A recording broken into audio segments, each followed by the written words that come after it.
Welcome back, and in today's tech tip, I'll be showing you how to check available storage space and total storage capacity of your Android phone.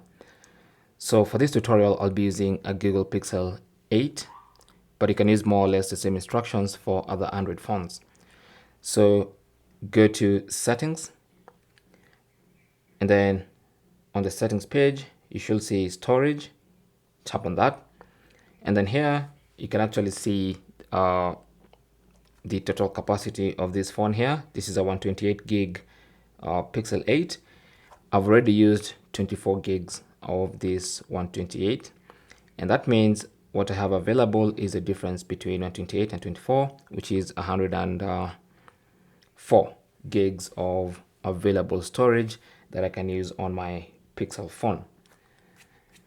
And that is basically how to check the storage capacity and available storage space on your Google Pixel 8.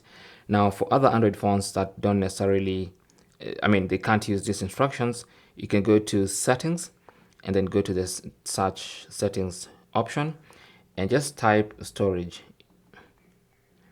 And then from the results, you can tap on storage and it should take you to the storage information page. Thanks for watching.